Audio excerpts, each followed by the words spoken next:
Welcome back to Feast with the Beast, and today I've got no other than Evan Singleton from the US of A.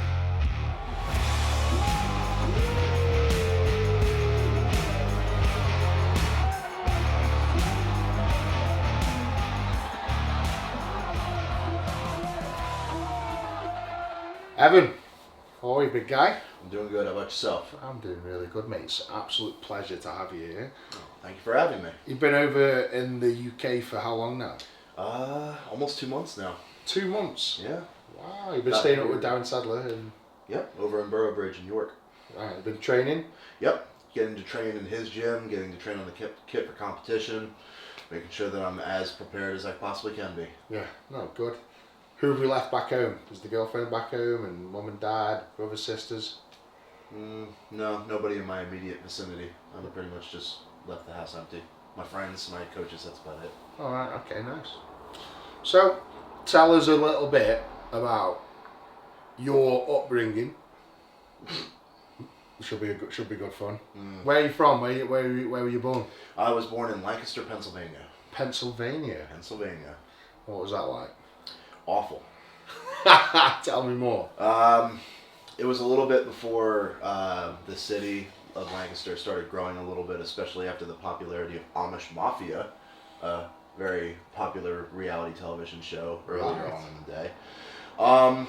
Very, very farmland driven place. So lots of fields, lots of farms, stuff like that. There's not really a whole lot to do. So did you grow up on a farm? No. I grew up next to one. Next one? Next to okay. one. Do any farm work? I did a little bit of off labor stuff just for some cash in hand kind of stuff. Yeah. Just stuff like that. Okay. Any brothers and sisters? I have a sister. How old? She is 32 now. So you're 29? 29. 29. Okay. Mum, dad? Yep. What do they do for a living? My mom is a mortgage broker. Right. And my dad works in a plastic and steel factory. So, good old grafter. A little bit. Yeah? Okay. Nice. Going off social media and looking at stuff you've done in the past, WWE was something of a bit of a historic moment for you. Probably something you wish you hadn't have done maybe, or how did you get into the WWE? What was it like? Tell us a little bit about it, and how has that sort of shaped you as a man going forward in life? How old were you when you sort of got into it, and why did you get into it? Well, I wanted to be a pro wrestler by the time I was about 13, 14, 15. And when I graduated high school at 18, I immediately tried to get into some training. I ended up finding a gym that was relatively credible in Philadelphia. So it was about an hour and 15 minutes away from home. So I would drive out there 3 to 4 times a week to train. And about 6 months, give or take, into my training, someone came to the gym who was friends with the talent relations for WWE. Right. So he said, I think you have a great look and I think you have a lot of potential. Do you mind if I snap your picture and I send your info to this guy? And I had nothing to lose. So worst case scenario is just a creepy guy who has my picture in his basement. Yeah. One of. Yeah. The other ones I wasn't paying attention. But sure enough, a couple months later, I got a call back from John Laurinaitis offering me a week trial. I went down to Florida. I went to their training center. I showed them what I could do in the ring, or what I had learned, because it wasn't much. I showed them what I could do on the microphone. And after that was over, I flew back, and maybe like 2 months after that, I got signed to a 3-year contract. Wow. At what age? I got offered the contract at 18. It started after I turned 19. Wow. So you got a full WWE contract at 19 years of age. I did. That's actually insane. That's a lot of pressure. Yeah, it was an incredible amount of pressure. Most guys that are in the WWE, not all, but most, are usually early to mid 20s. They have some kind of wrestling lineage, like their dads or their grandfathers, whatever, uncles, whatever, were pros in WWE before them. Or they just worked the independent circuit for years and years and built themselves up with their experience and their name. They built themselves like that. I never did any of that, so I probably wasn't the most favored of the newer recruits. Yeah, but still, thrown in the deep end at 19 years of age. So you have to do like the training camps in Florida? Yes, yeah. I packed up my car and I drove down to Florida and I moved into an apartment. Wow, at 19. Yes. That's insane.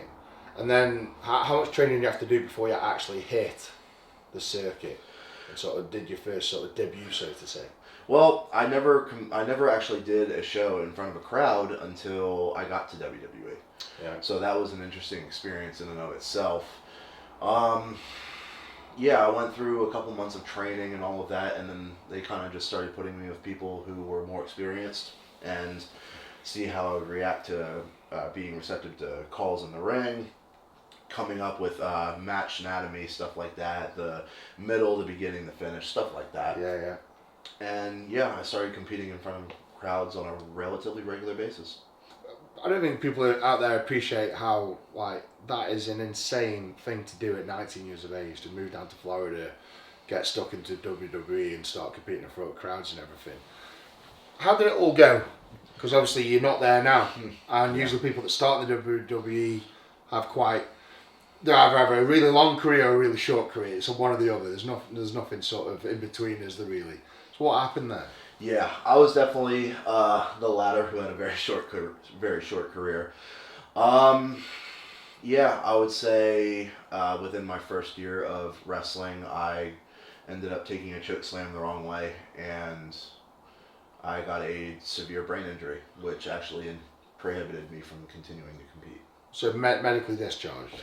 Pretty much, yeah. The last time that I spoke to the neurologist down in Florida, she told me that if I took another hit like that, my injury would reopen and I would bleed inside of my skull until my brain got condensed and I would die.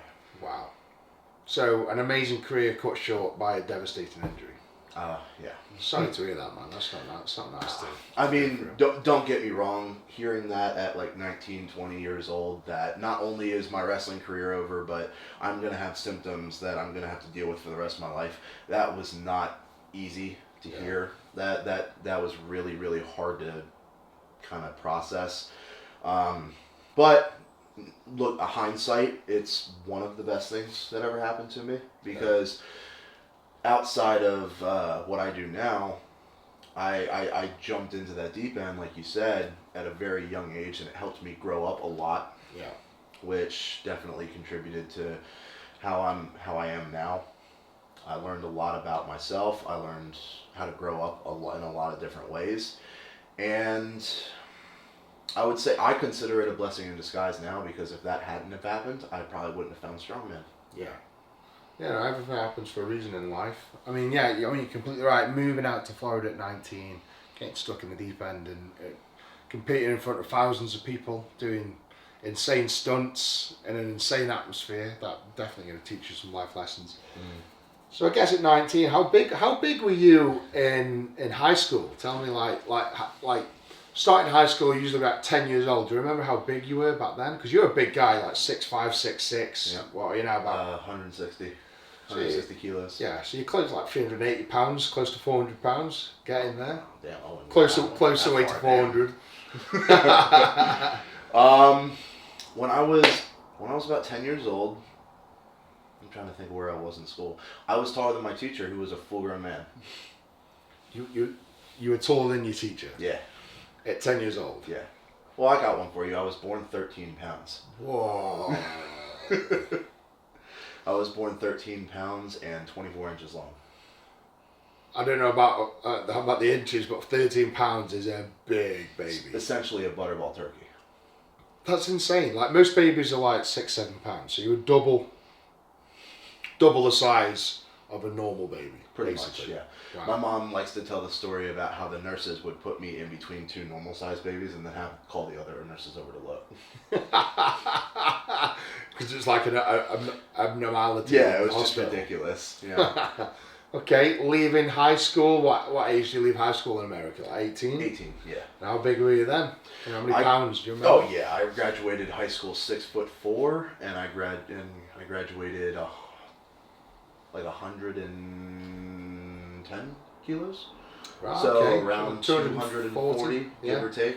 240 pounds. That's a big guy. Oh yeah. I was the heavyweight wrestler at my team at my school, and yeah, I was significantly bigger than everyone else. fair play. And obviously that's why you took the wrestling route, your size, your background in the wrestling was cool. Yep. Okay, wrestling finishes. How did Strongman begin? Well, after I got out of wrestling, I had a little bit of a dry spell where I wasn't allowed to exercise because of doctor's orders, because they were afraid that it would strain my brain. So I wasn't allowed to work out. I kind of lost a lot of my motivation, and I ended up actually getting really, really heavy. I got up to about 175 kilos, 175 kilos. Whoa, have you got any pictures of that from back I do. in the day? I do. We'll have to put that to the screen. But this is the cool thing, because the picture that you're going to see is a picture of me at 175 kilos. And I actually, after I got the green light to start working out again, I made a commitment that I hated what I saw in the mirror and I wanted to do something about it. So I actually dedicated myself to bodybuilding. Right, okay. So I ended up dropping about 65 kilos. And got up on stage at about 105, 110 kilos. Wow. And you got any pictures of that? I do have pictures of that. We'll put that to it as well. That sounds insane. So you went from 170 to 105. Yes. That was about 7 or 8 months of just hardcore bodybuilding dieting. That's a hell of a cut. What was your inspiration? So bodybuilding's a weird thing to get into. Who was your inspiration getting into bodybuilding? Arnold Schwarzenegger. Yeah. I mean, yeah, that's I knew it was going to be Arnold. Yeah, it's always Arnold. Yeah. My thing was, at the end of the day, my neurologist told me that I wasn't allowed to do anything contact, so I couldn't go back to amateur wrestling. And I always loved the way, I've been in the gym lifting weights since I was about 13, 14. And I just loved the way that it made me feel. It was great therapy for me because of just all the shit I was going through in my personal life. Yeah. It got me into better shape. I loved the feeling of getting stronger. So I wanted something competitive that I could do that was non-contact, that was weightlifting related. Bodybuilding was the first one that I went to because I got so grossly overweight that I hated what I saw in the mirror. Okay. So I wanted to do something about it. Fair enough. So we get into the bodybuilding. What age was that when you went onto stage then? 23. 23. 22, 23. Okay. Yeah. And then obviously, how long did you do that for? Oh, I only did one show. Right, okay. I only did one show, got in shape, and then thought this isn't. Yeah, I dropped all the weight. I got on stage. I ended up taking third place, which was cool for my first show. And after like maybe two months, I was just like, this bodybuilding thing isn't for me because this diet is miserable and I hate my life. Yeah. But that bodybuilding, like going through the regime, the diet, the training, teaches you a hell of a lot in life, doesn't it? Absolutely. I learned so much. Again, I learned so much about myself. I learned a lot about food and nutrition, training, all of that good stuff. So bodybuilding, again, although it's not for me, I'm glad that I did it. And I also proved to myself that I could do it because 8 months of just flavorless boiled chicken, white rice, and broccoli 6 times a day for 8 months straight sucks. Prisoners eat better than that. Yeah, no, they definitely do. Talking of eating better, the wife has delivered a chocolate cheesecake. Yes. That looks delicious. Do you want to tuck in before we carry on? Absolutely. Yes. That's very wise.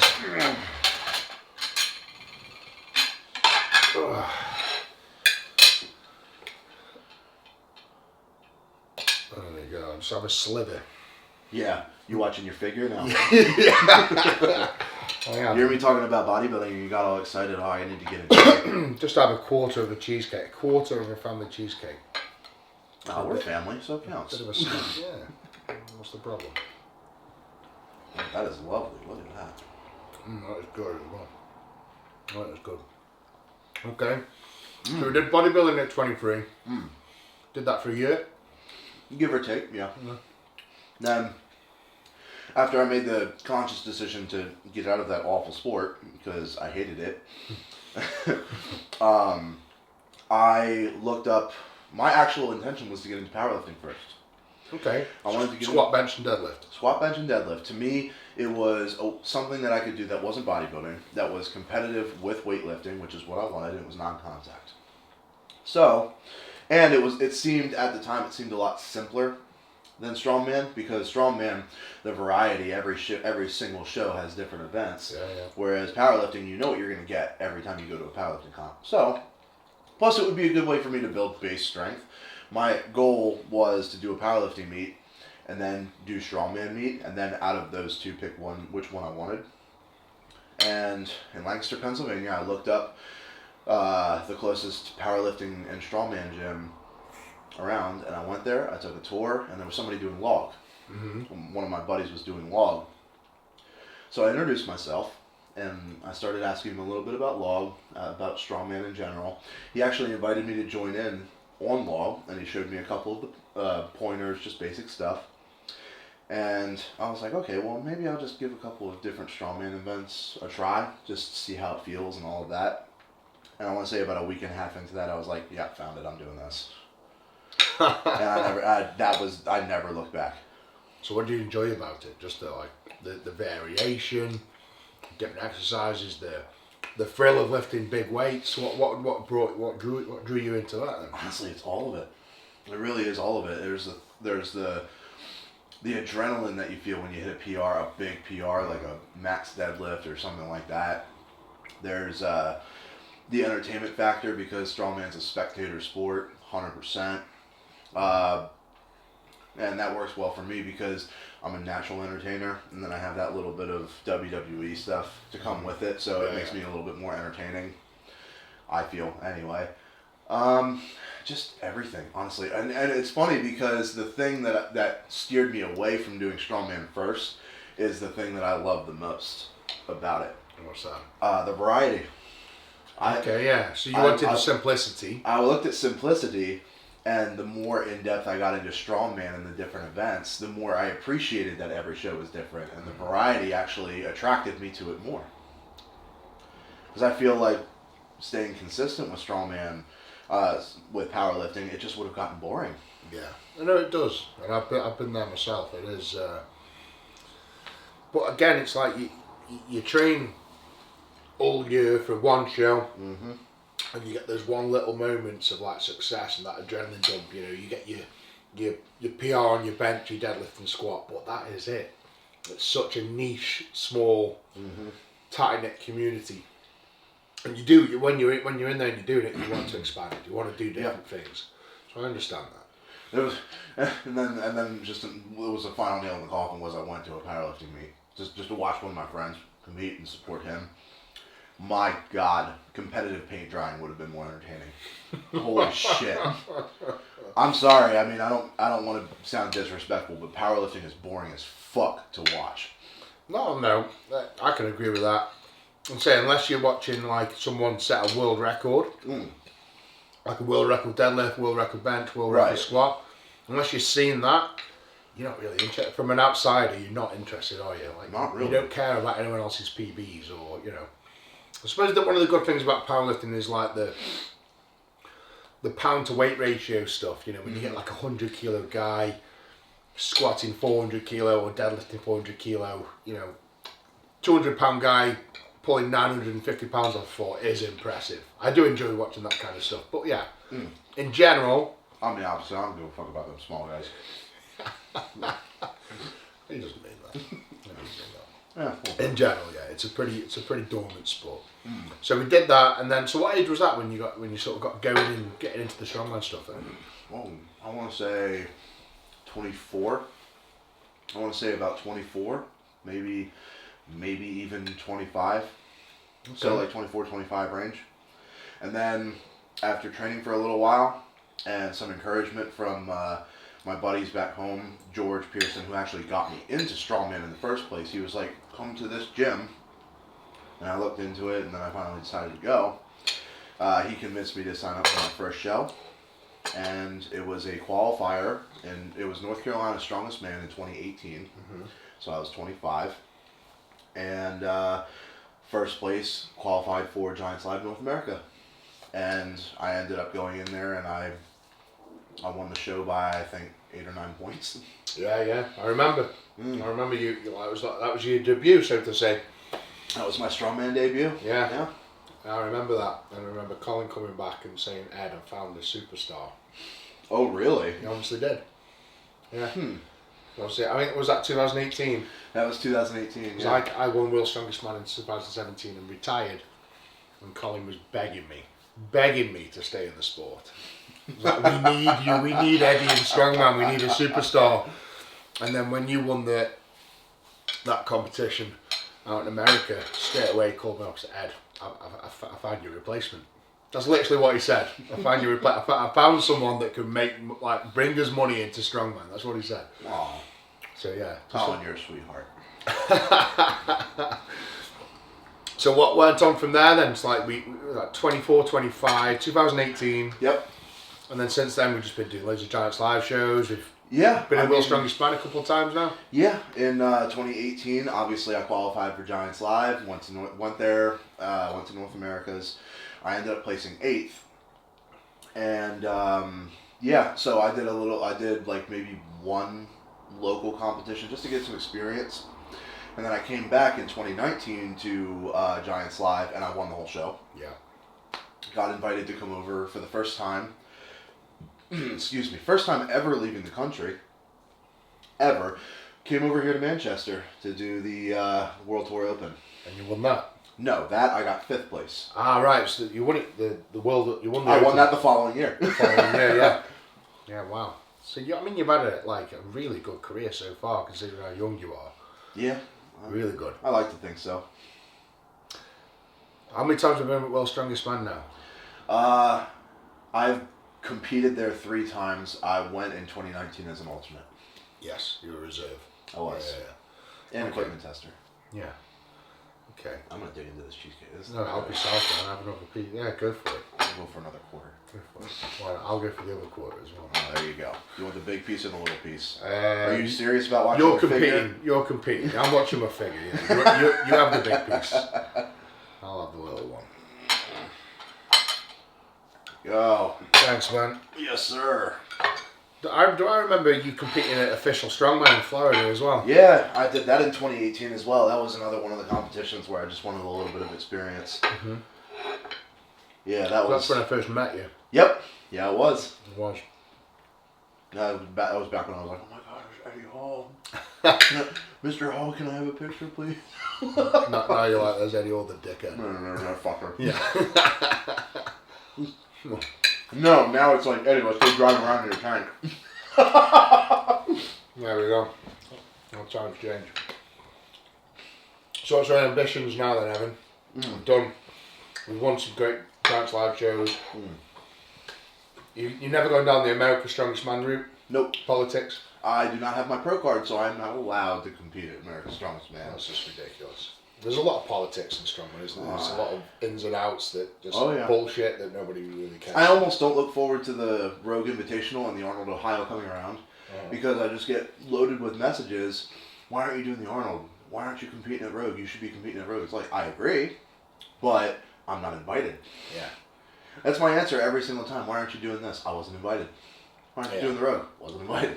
Yeah, you upset one person and that's it. You sort of... yeah. You don't like one person, shit rolls downhill. Yeah. Say no more. Say no more. So I'm not bothered by it though. Believe me, I'm very happy doing Giants. I know you are, and you're doing very well. And you're building your PR, you're building your career up. Yep. Obviously, I'm going to ask the next question, but I already know the answer. What's your goals in Strongman? To win World's Strongest Man. I knew that. Yep. And absolutely all respect in the world to you for saying I want to win it once and then I'm good. I don't need to win it anymore. All the respect in the world. I want to win Worlds as many times as I can. Fair enough. As many times as I am physically capable of challenging for the title, I want to win. So you want to go till you break? Pretty much. That's one way of doing it. One way of saying it, really. Yeah, that's it. Yeah. I want to win World's Strongest Man until I'm not capable of it anymore. Like Brian. Yeah. But I want to be better than Brian. And I say that with all due respect. Absolutely. Fucking legend in Strongman, has achieved amazing things. I want to be better. Mm-hmm. You trained with Brian recently, didn't you? You've been out to his house and that? I did that before Worlds last year. Right, okay. What was it like hanging around with Brian? I've trained with Brian. I've spent a lot of time with Brian. Mm-hmm. Obviously. What's he like in his natural habitat? At home? Wife, kids? What's he like? His family man comes out a lot when he's around his family, obviously. It's cool seeing him go from 10 in training dialing it all the way back to like 1 or 2 Yeah. in front of his kids, just playing with his kids. And I was actually, when I went there before Worlds last year, I was there for one of his son's birthday. Wow. So I bought his son a birthday present, and I was Nice. there for the party and all that good stuff. That was a lot of fun. I have all the friends around him though. Yeah. That and his youngest was going through like I think like a preschool or a kindergarten graduation or something like that. So I went with them. Nice. That's nice. I tell you, they are such a nice little family, aren't they? Oh, they Brian are. and his wife. Like if you're aspiring to have a happy family, like that, it doesn't get much better than that. It really doesn't. Yeah. It's awesome to see. It really is. Winning the world's strongest man as many times as we can. Yep. You've seen people do it. Yep. What's like? What's your dream? What's your envision? You win the world's strongest man. What's next? I don't know. Probably get into movies. I like The Rock, but I feel like he lacks in a lot of areas that I would be successful at. So I think I'd be better than The Rock. Okay. Let's touch a bit about food. Calorie intake. What's your sort of daily intake of calories at the minute? Competition season is usually I can get my hands on all of my food around 8,000 to 9,000 a day. Wow. Talk us through a day of eating from breakfast to your last meal of the day. Breakfast is usually like if I have access to all my food. Mm-hmm. Breakfast for me is usually like 7 or 8 eggs, an entire packet of bacon, and one of those things of biscuits. Like all of it. That's all one meal. Yeah. Yeah, and then like 2 to 2.5 hours after that is a protein drink and some kind of carb. Because I'm fat, I like Pop-Tarts. Yeah. Okay. Yeah. A bit of sugar. Yeah. And then the next 2 to 3 meals after that are going to be steak or red meat, a carb of rice or potatoes, and then a green. I like broccoli. Yeah. And then I'll have another meal of protein drink and a carb. And then the last meal of the night is a protein drink and then a shit meal. So it'll be like burgers, it'll be pizza, something like that. Something that makes my soul happy. So every day you have a cheat meal at the end of the day, basically. Pretty much. Yeah. I go to bed on a very full, fatty stomach. Nice. Yeah. That's absolutely amazing. That's a lot of food. That is a lot of food. Yeah. What about hobbies? Like, what do you do in your spare time? What's your favorite thing to do? I don't get the most spare time just because I'm constantly training, recovering, trying to make everything work for Strongman. Honestly, Strongman is my main focus. So whenever I get some free time, a very good stress reliever that I found that I thoroughly enjoy is shooting guns. Right. Okay. I love shooting guns. I've got 9. And I love going to the range for like an hour, 2 hours, and just blowing them off. Just shooting targets, or do you ever go out in the wild and do anything? I would love to, but I just am still really new to the national area, so I'm looking for like places to do that. I'd love to go boar hunting.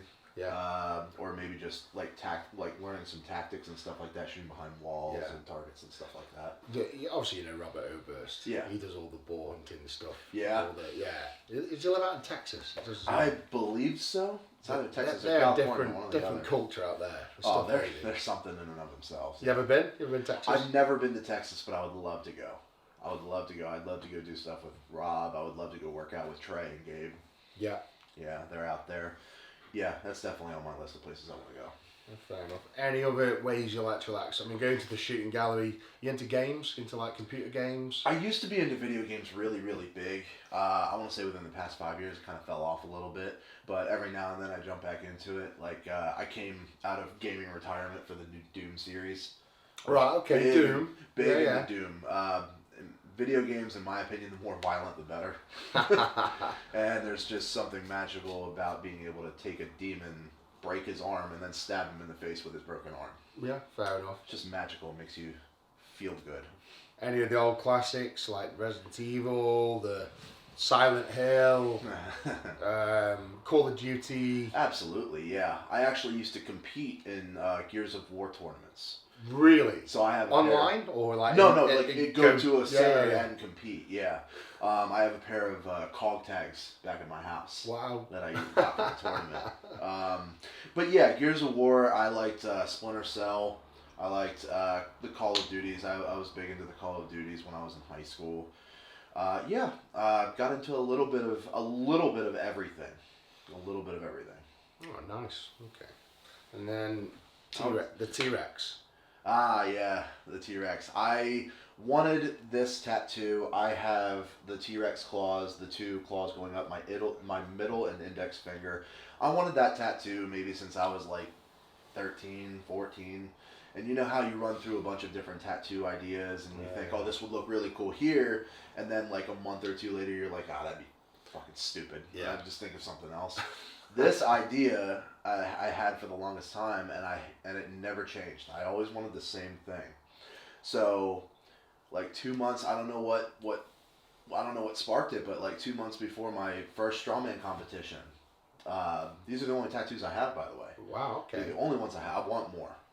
Money. Yeah. 2 months before my first Strongman competition, I went out and I got them done. And at the competition, they saw my tattoos. They started calling me T-Rex, and I just kind of took that and ran with it. So this was just like a childhood thing that just fixated on, and then it's one of my hobbies is actually paleontology. Wow. Okay.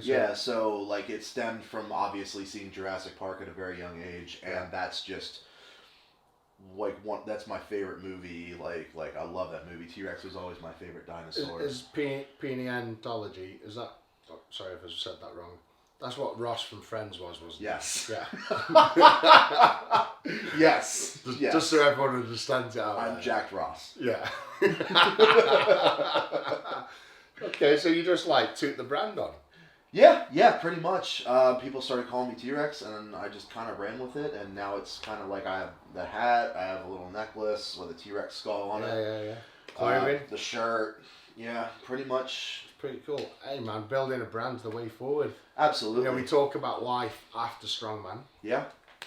And I know quite a few people that have won the World's Strongest Man and have gone back to working day jobs. Yeah. You know, so you've got to build your brand. You've got to, so absolutely. And honestly, nobody's better at that than you.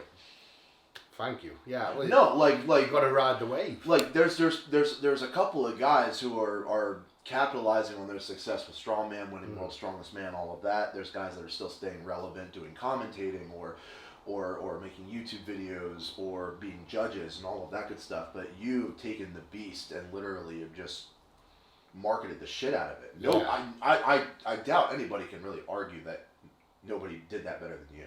Oh, that's nice to say. Yeah, I think, I did it well. I always said this, and I was very vocal about this. I said I wanted to win the World's Strongest Man once and then walk away. Mm-hmm. And people said to me, you speak to people in the street, and people just didn't quite understand. Oh, why? You're going to win the World's Strongest Man. I bet you're going to win millions of pounds and just done for the rest of your life. No.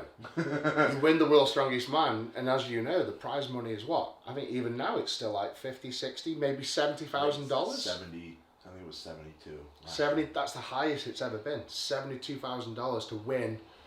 You got to bear in mind, you train all year for that one contest. That's your income. That's it.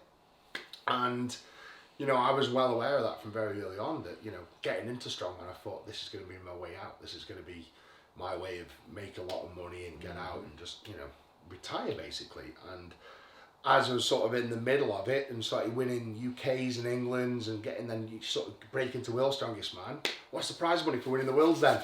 And you're like, can't wait to get this. You're starting to double, $35,000 first year I competed, and I was just like, okay. Right, there's got to be a plan B. So after a couple of years of competing, the Beast brand just came up by accident really, and I sort of said to myself at that point, I'm not going to make my living off winning the World's Strongest Man. It's what you do with it. It's what, you use that title, jump on that wave, so to say, and ride it for as long as you can, and that's what I've done. So the T-Rex brand is stick with it, build it, t-shirts, shaker bottles. Marketing it, you think about it, dinosaurs have been, and especially the T-Rex have been in the forefront of modern day culture. You think of dinosaur, the first thing you're going to think of is T-Rex. Of course. Everybody can relate to that. So T-Rex is the most recognizable. I figured marketing wise, it's just smart. Yeah. And then especially with the popularity of the Jurassic World movies coming out, I got tagged in so much shit on Instagram and Facebook when those new movies came out. And now even like normal day, somebody's walking around Target and they see a cookie jar in the shape of a T-Rex. They'll take a picture of it, And post it, and tag me in it. Yeah, there you go. And I think that's cool. I enjoy that. I enjoy the stuff like that. Nice. So, yeah. Tell you what, Evan, I'm going to go to... I did a poll. Do you call it a poll or a toll? What would you call it? Poll. Ask a question to you. Poll. A poll. Poll. Poll. Poll. Poll. Poll. No, we're close enough. We'll leave it at that. You mean a Q&A? Yeah, I ask questions. All right, okay. Here's a question from Shane_NYE. If you're going to chase one world record, what would it be? The most amount of World's Strongest Man titles. Okay. Which is 6. 6. It would be 6. You need 6 World's Strongest Man titles to get that. Your body weight, currently right now? About 160 kilos. I find that so hard to believe. Because you look... Do you have a scale? Well, we'll do it after. You look so much bigger. Oh, well, I appreciate that. Genuinely. I am, no word of a lie, I weighed myself yesterday, I'm 158 kilo. So I'm 2 kilos lighter than you. It just doesn't add up. It does not add up. You look, seriously. It's You look... height as well. And Yeah. And that's another question here. Your height. Oh, this is going to be fun. There's been a few Reading the comments here. to this one. There's been a few comments here. I used to get this all the time. It's like, I used to see it all the time. When is Eddie going to admit he's only 5'10"? And I mean, like, geez, like, you walk around with like people like Brian Shaw and Thor and Terry. They're all like 6'7", 6'8", 6'9". I'm a genuine 6'2" and a half, and I'm one of the shortest guys in Strongman. Yeah. How tall are you? I am 6'5", 6'6". Okay. I would say, like, barefoot, I'm 6'5". 6'5". Okay, and I would say that's very, very reasonable because me and you stand up. Yeah. We can't really do it because the cameras are set, right. But me and you stand up, you are visibly taller than me. Yeah. That's I can relate to that, you getting that shit, because I took a picture with Brian and Oberst in 2020 after I tore my bicep. Yeah. That's when it started. Yeah. That's when it started. Because you were perhaps slumped a little bit. Yeah. Yeah. Slumped shoulders. Yeah, I was in the middle. So people don't take that stuff into fact. Like, I've done pictures with people where I've been barefoot and they've been wearing squat shoes, and then it's like Eddie Hull's never 6'3", the lying bastard. Just comment after comment after comment, and you're like, fuck my life. Anyway, okay, next one. Why is he the Walmart Brian Shaw? Where's that come from? That came from Worlds this past year. Yeah, some Walmart Brian Shaw. Yeah, Walmart Brian Shaw. Some piece of shit asshole made that distinction after I started shaving my head. Oh right, okay, was that why? Yeah, and then ever since I am Walmart/Wish version of Brian Shaw. I agree. Fuck all of you. I agree. You agree? Fuck you. Here's a nice question. What is your reason to keep pushing yourself? I set out into Strongman about 2 weeks into my career. I said I wanted to be the world's strongest man. And I know that you can relate to this. I will do anything to win. Mm-hmm. I will do anything to have one of those golden world's strongest man trophies. I will break myself in half. I will eat my own guts and then ask for seconds. I will do whatever I have to win. And right now, I don't have one of those titles, so I still have work to do. I mean, that's like an inner reason.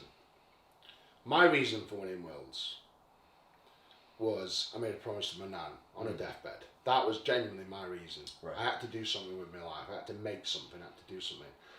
Is there anything, apart from yourself, that keeps you driving forward and doing what you're doing? Not really. I would say to a certain extent, I do a lot of what I do because I was told by people close to me at a very young age that I couldn't do things. And if there's one thing that I advocate for more than anything else in this world, it would be pursuing what makes you happy and pursuing your goals and not listen to the naysayers. Using the naysayers as Fuel to the fire. Absolutely, yeah. Every single shit comment that I get, every memory that I have of being told I wasn't good enough, it just fuels me. Nice. Okay. Who's going to win? Me. Team USA or Team UK? Oh, Team USA. The last time that we squared up, we threw all your tea in a harbor and made our own country. Ooh. Well, that's a bit touchy. Who cry? Who's on your team? This is the World's Strongest Nation in November in Liverpool. So we've got Team USA. We've got who's captain? Oberst. Your best friend, Oberst. Oberst. Fat piece of shit. Can I just say? Can you agree with me here? Oberst has got literally the biggest head. Oh God, yeah. I've never seen a head. It blew me away. I thought it was all hair. Put a picture to it. It's... I thought most of it was hair just by videos, and then I met him in 19 in Manchester. Meat. Yeah. Huge. It's like I can't describe it. You know, like a bull. Imagine a head that's just full of tumors. That's it. That's literally it. That's literally it. If there is a world record for the world's biggest head, he's got it. There's no arguing. He's got it. Okay, so there's Oberst as captain. Yes. Then we have myself. We have Bobby Thompson. We have Rob Kearney. I believe Trey Mitchell. Okay. If Yeah. I'm not mistaken, Kevin Fairs too. Wow, that's just whoa. I tell you what, that's a good team. Yeah. Okay, Team UK. Got myself. We've got Mark Felix. Got the Steltmans. Yeah.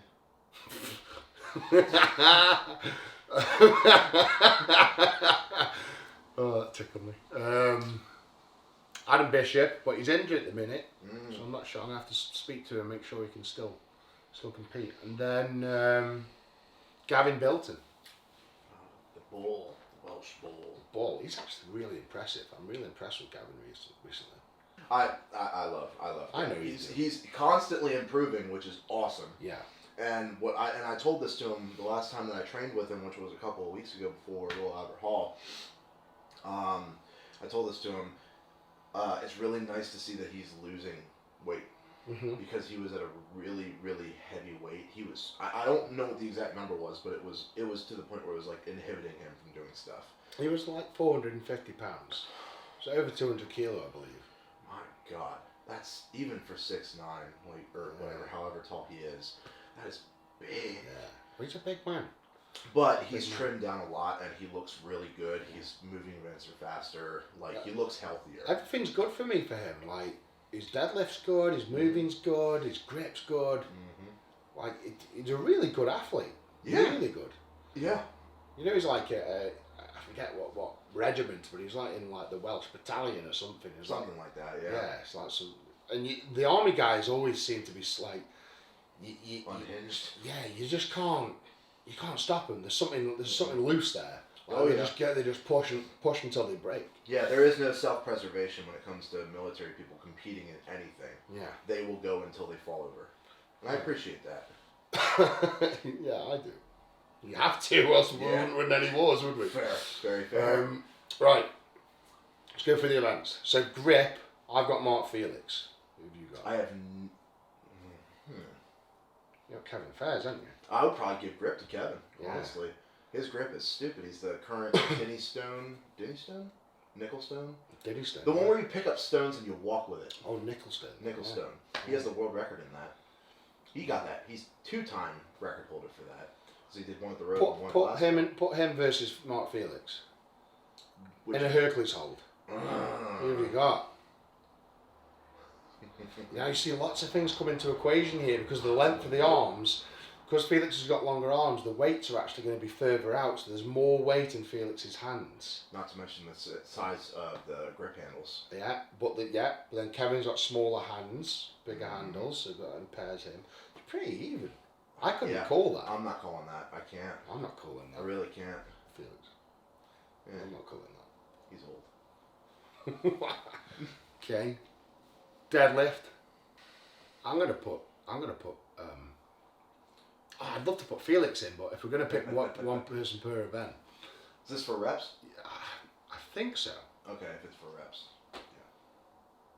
I'd say Kevin Fairs as well for you. No, I'm better at deadlift for reps. Of course, yes, you are. Sorry. Deadlift for reps. Oh, I'm gonna have to go with Overs, just because it would be funny. No, I'm kidding. that was very harsh. Oh, he knows that I love him. I'm gonna go with Gavin Bilton. I think. I think deadlift for reps. Yeah. I'm gonna go with Trey. His deadlift for reps is very good. Yeah, okay. Out the Stones, I've got you there, mate. Whatever you say, I've got you. Come on, hit me. Who have we got? Yeah. Who we got? The guy that dropped an Atlas Stone in Glasgow last year. Yeah. People don't forget. I've got Tom Saltman. Yeah. Okay. Overhead. Me. I would go up against Tom and Stones. You would? Yeah. Okay. Overhead, Bobby Thompson. Good choice. I'm going Luke Stoltman. That's a good choice too. I can't call these. Yeah, it would be really hard. Can't call these. These tough. are so, yeah. And then I think we're doing like a forward hold. I think I'm going to put myself forward for that. I don't know who I would put for that. Oberst. Yeah, probably Oberst. Yeah. He's got a really good forward hold. Does he? Yes. Because I know he had a pretty decent grip, but I didn't know he had. No, he has. He's got really surprising. He's got a really good forward hold. He actually beat me once in the past. Oh God! I'm sure. And I've got the Giants. I've got the Giants. Forget that. He still messages me every day. Don't forget I beat you in the forward hold. It was on that the Strongest Man in History TV show. We got told the cinder block out. Yeah. And he beat them. But I've got the Giants live record, 1 minute 6 seconds, I believe. We were talking about that the other day. I thought it was a minute, like a minute, between a minute 4 and a minute 6. I think it's like a minute 6. Okay. Yeah. It's hard. That sucks. It's tough. I hate forward holds so much. Okay, so, and then we've got the ladies as well. You've got like Nordia Stowers. Yeah. I've got Storm. Yeah, Storm, she's strong. Donna Moore, an ex-world strongest woman. Yeah. Rebecca Roberts, Britain's strongest man. Yeah, we've got some good women there as well.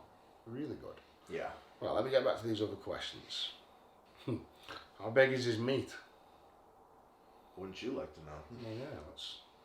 I mean, just give us a gauge. And like the thickness of like that packaged ground beef. Yeah. Yeah. Soft. Like a 10-pound pack. Yeah. No, okay. I like to call it schmeat. Okay, someone's actually commented here. Get a measuring tape and prove Evan's 6'6". Prove he's 6'6", the lying piece of shit. That's what he's put. Okay. Oh, he's a good one actually, and I think this would be nice for you to tell people what happened at World's Strongest Man 2022. Well, I came into it the best shape that I've ever been in. I was strong, hungrier than ever, fast, my endurance, like anybody who knows me, my training and the events that I train knows that like there was something wrong with that loading race. Yeah. I ended up going into, the doctors found this at the hospital, I went into anaphylactic shock during the event. So During the event. So I had an allergic reaction that caused my vocal cords in my throat to swell shut, so I couldn't breathe. And that started happening during like the third implement. Wow. So I did a loading race without being able to breathe. So, anaphylactic, how'd you say it? Say it again. Anaphylactic. Shock, that's what I said.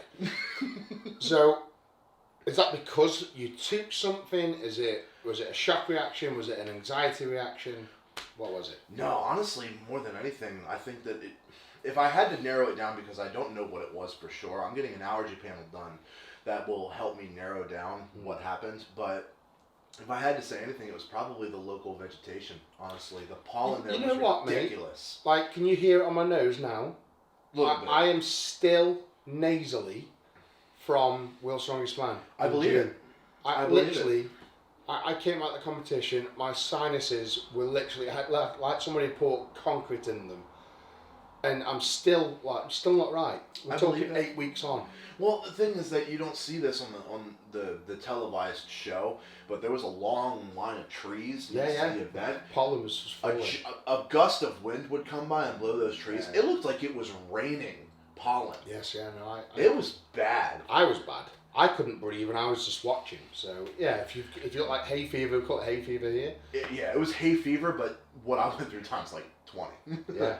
No, that makes sense because at the end of the day, if you got something because my airwaves were closed up and I was just spectating. And if you're getting into an event, perhaps, I don't know, you took a sniff of smelling salts and it just like a little bit of reaction. Yeah, okay. Yeah, so that's what happened. After that event, they carted me off to the hospital. That's when they ran a whole bunch of tests on me. That's when they found out that it was anaphylactic shock. They gave me the proper medication. They checked like my heart and everything like that just to make sure that it wasn't heart attack or heart related. I'm completely fine, cleared of all that, and I ended up missing the deadlift entirely. So kind of. But you still came back and tried to compete again. Oh, there is no quit in me. I will go until I die. Eddie versus Evan. Who would win at annoying Brian Shaw the most? Me. You think? Oh God, yeah. You can wind him you up. You can use all of the shit you do to him on video. I can't. No, but you don't see what I do to him off video. That's also true. That's also true. Anytime. I haven't taken it to the point where I got a BDSM plushie of him made yet. But exactly. Exactly. I'm still working up stuff for Brian as we speak. But I knew which room he was staying in at Worlds this past year. That was fun. I had some good times. Yeah, I didn't know this year. I knew last year, and I barricaded his door with meal boxes and put it under his door handle, so he actually couldn't even get out of his room. So if the fire alarm went off, he wouldn't have been able to get out of his room. He wasn't too happy with that. That's hysterical. Apparently he got out of his room to go to the athlete bus the next morning and he couldn't get out of his room. He had to call someone to come and unbarricade his door. Oh, it's funny getting him wound up. Yeah, it is. It is funny. How much can you eat in one sitting? A decent amount. How many pounds? I always like to say pounds. Well, I just had the other day I just had a 40-ounce steak and an entire cheesy garlic bread pizza myself. Wow, that's good. That's good. Sorry. Have you ever tried anything? Have you tried like 100-ounce steak? No. You never really pushed the boundaries, so we don't really know how much. Yeah, I never PR'd on my eating. Okay. Here's a good one. Can you tell something that you've never told anyone before? A story or a subject? Well, I don't know if this necessarily qualifies because a couple of people, not many at all, but a couple people are aware of this. But I've tried to kill myself more than once. Really? Jeez, that's how many times? 3. You tried to kill yourself on 3 separate occasions. Yeah, I was 2 times gonna jump, and 1 time I had a gun in my mouth. Jeez, and wow. Did someone have to stop you each time? The jumping, yes. Yeah. So I was able to talk myself out of it with a gun. Right. So do you mind touching on it a bit more? No. Tell us about the jumping scenarios, like off a building, a cliff. One was a bridge and one was a building. And how did you build up to that point on each occasion? Like, it's a combination of not realizing the shit situation that I was in was just making my mental health decline, and not being able to really feel like I'm not able to do anything to help the situation, feeling stuck, feeling just trapped in that scenario. And just honestly going down that rabbit hole of thought until you just think, oh, well, the only way out is to die. Jeez, man. I'm sorry to hear that, Evan. It's not good, mate. No, it's not. But so, I mean, mental health is there's a massive stigma. Yeah, there is. Especially for men. Is that you can't reach out and talk and open up and let people know that you've got problems. Yeah. In the UK, it's a massive problem at the minute. It's so bad. I've lost 3 friends to suicide in the last 2 years. I'm sorry to hear that.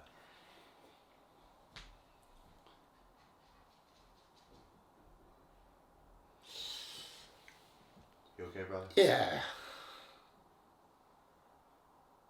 I was worried about you getting welled up, and I'm getting welled up. If you want to move on, we can. No, man, I think it's important to talk about it.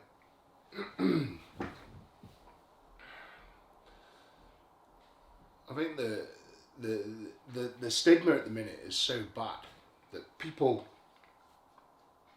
like I say, jump off bridges and whatever else and hang themselves rather than seek help. And the stigma around it is that men can't open up. In the UK right now, I think it's 1 man every 2 hours takes his life. In the UK, that's like, it's 90 people a week. And you think about how many lives could be saved just through government funding and whatever else. Like, it's just so underfunded. What's it like in America? Is there any, like, if you come out and say I want to kill myself, what's the procedure out there? Because in the UK, if you come out and say that, you're put on a waiting list to see a psychiatrist, and you're probably talking Really 6 to 9 months before That's awful. Yeah. You're probably talking 6 to 9 months before you're even sat in front of somebody. That is terrible. Yeah, it's bad. It's bad. It's so bad. Well, for example, the 2 times that I was physically stopped in America, you are you're taken to, obviously they check to see if you have any weapons or anything on you, and the police are who stopped me. Right. And they took all my stuff from me, like my phone and any possible weapons and stuff like that. Yeah. Just stuff that I didn't need to have on me. And they put me in the squad car. They took me to the hospital, where I was sat in a waiting room for a couple hours. And pretty much that's while I was doing that, they were processing all the paperwork and everything like that to put me in an institution for 3 days, 72-hour hold. So you're sectioned, basically. Pretty much. You're put in an area of the hospital that's sectioned off for suicide watch. Yeah. And you're stuck in there with a couple of other people for 3 days straight. Padded room, locked. You're not allowed belts. No windows. I had basketball shorts on like this. Yeah, You had yeah. to take the string out of it. Yeah. Just stuff like that. And then there was group meetings like 2 times a day. We had TV time. They gave us breakfast, lunch, and dinner. Jeez, man. That's like, I mean, that, it sounds bad, but that's what's needed over here. It's like, well, it wasn't the best experience, but anything is better than just not getting help. yeah, but like that, those few days just to Clear your head. Yeah. And think about what there is to be grateful for, and you've got lots to be grateful for when you actually sit back and think about it. You've got your health, you've got your youth, you've got your family, you've got friends, you've got your parents, your brothers, your sisters. There's so much to be grateful for in life. Yep. And sometimes you just need to step back, evaluate, and think, fuck me, like, what was I thinking? I have got lots to be grateful for, I've got lots to live for and to look forward to. Yeah. It's just when you get down that rabbit hole, and I think personally, like, you don't wake up feeling, you're feeling good, you're just living your life and all of that. You don't wake up one day randomly, it's just like, alright, well, I'm done. Yeah. You know what I mean? Yeah. This is just, I'm basing this off of my personal experience, but it's a slow mental decline. Consistently getting worse and worse every day, feeling like you have nobody cares about you. If you're gone, nobody's going to miss you. Yeah. Just feeling like that day in and day out, and it leads you to some dark places. It really does. Yeah, I've been there, man. I've been there myself, and say I'm very unfortunate to have lost very close friends in that scenario. But it's the difference in the mental health system. So here, honestly, like, if you were pulled off a bridge, and you'd perhaps be locked up for a few hours, but you'd be let out, and nobody would give a shit. Nobody would even come and ask you. You perhaps might get an evaluation. Are you thinking of killing yourself? All you've got to say is no, and they'll just let you out. Yeah. And then they'll go and kill themselves. And that happened to a buddy of mine, where he was, he was trying to overdose, he was trying to hang himself, he just constantly trying to kill himself, and he was locked up. And, we all tried our best to get him into this hospital, like, please don't let him out. Please, like, he needs to be in this hospital, he needs to be evaluated, he needs help, he needs someone to talk to. And you know, me and my buddies, got him into the hospital eventually, and then we all go home and go to bed. Ring up the next morning, how's he doing? Oh, we let him out. And it's like, what? Why have you done that? Like, it's obvious he's not very well. And then 4 or 5 hours later, he's fucking dead. You know, it's... The system here is so, it's abysmal. Absolutely abysmal. So, yeah. I'm glad you're still here then, mate. It's, and going through stuff like that, it definitely builds your character. And it makes you realise what's important in life. Yeah. And you can look back and not think what an idiot I was, but you can, again, you just look back and think, what am I grateful for right now? And what have I got to live for? And the answer's a fucking lot, you know. Yeah. I've got an amazing family around me, mum, dad, wife, kids and everything else. That's what keeps me pushing forward. So yeah. Big love, buddy. Thank you for sharing that. That's really nice. Well, that's a wrap from me. Evan, it's been an absolute pleasure. Likewise. Having you on. You enjoyed the cheesecake? Oh, it was delicious. It was delicious. Marks out of 10. I'll let the wife know. Yeah, I would definitely say 10. 10. That was a delicious cheesecake. Yeah. 6 off camera. I'd say 10 though as well. Right, it's been an absolute pleasure having Evan on the Feast with the Beast podcast. Check him out. Evan Singleton on Instagram. He's on Facebook. You've got a YouTube channel? I'm actually making one right now. So are you calling it Evan Singleton? Probably, yeah. Okay, so check him out on YouTube as well. But guys, thank you so much for watching. Hit me up in the comments if you want to see any other guests on the channel and any other content you want to see. But thank you so much. Don't forget to like the video, subscribe to the channel, and I'll see you next time. Big love, the Beast. Take care. Cool. Put that